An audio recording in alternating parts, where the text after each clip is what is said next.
Hello, Leo, Sun, Moon, Rising, and Venus signs. Kamusta kayo? Sana po ay nasa mabuti kayong kalagayan. Welcome back po sa Star Tarot. Kung bago kayo rito, welcome din kayo. Thank you for your support. I truly appreciate it. God bless you all, Leo. Paunang mensahe ninyo, blessings. Wow, Leo, may mga biyaya na paparating sa buhay ninyo at this time. Maraming blessings, no? And that could be in any form, di ba?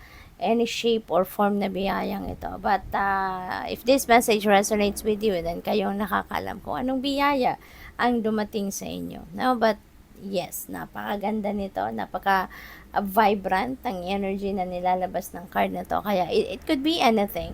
Maaaring ito na yung sagot sa inyong mga dasal, diba? This could be answered prayers. This could be miracles. That could be anything. No? But definitely, that is something na pupukaw ng damdamin ninyo.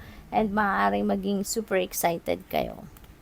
Illumination. Ayan. So, maybe ang iba sa inyo dito is asking for enlightenment, is asking for clarity. No? Maaring meron kayong desisyon na kinakaharap sa ngayon, kailangan ninyong pag-isipan mabuti, and maybe naguguluhan kayo. Maybe it's either maraming impormasyon kayong hawak, no? At yan ang pinoproseso ninyo at medyo nahihirapan kayo. Or probably you need more information, no? So depende sa inyong sitwasyon, but your answer will be heard, your prayer will be heard, no?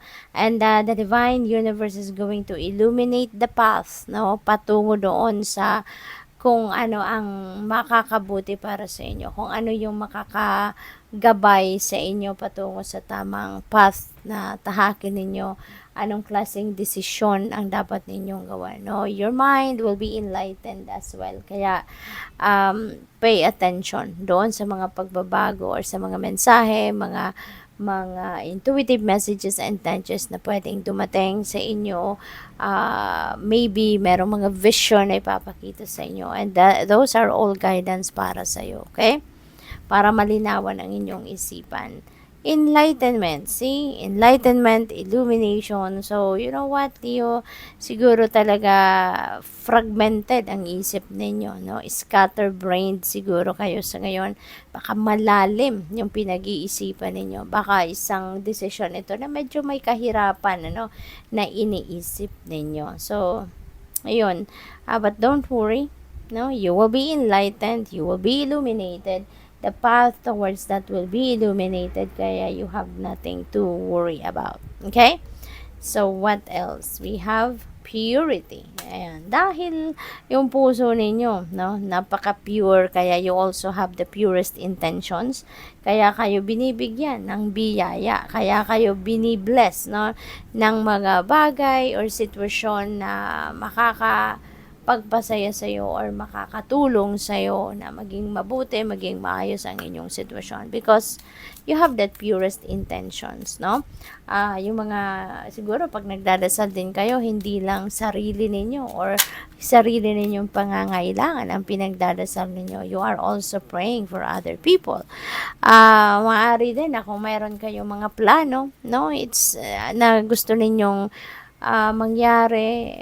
Siyempre, ang mabuti lagi ang iniisip natin, 'di ba? Pero hindi lang kayo nagpaplano, no, para sa sarili ninyo, but also yung kasama sa mga plano ninyo yung pagtulong, 'di ba?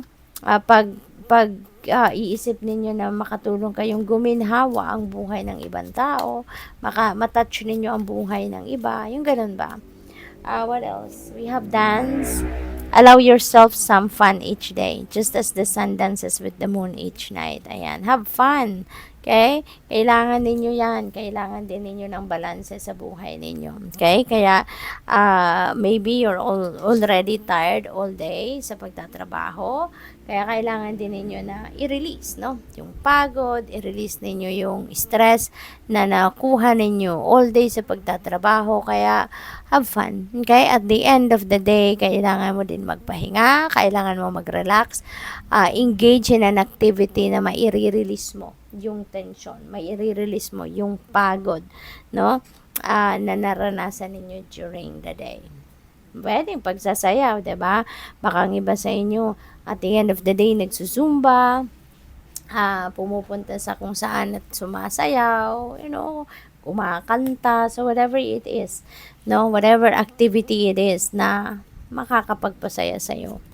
We have let go, enjoy the pulsing light of the firefly, but don't hold on too tight. Okay? So, this is also the right time for you to let go of something na hindi na nakakatulong sa'yo. Let go of something that doesn't serve your best interest. Panahon na ngayon para i-release mo kung ano man ang mga bagay, sitwasyon, or even tao na negative energy na ang hatid sa inyo. Okay?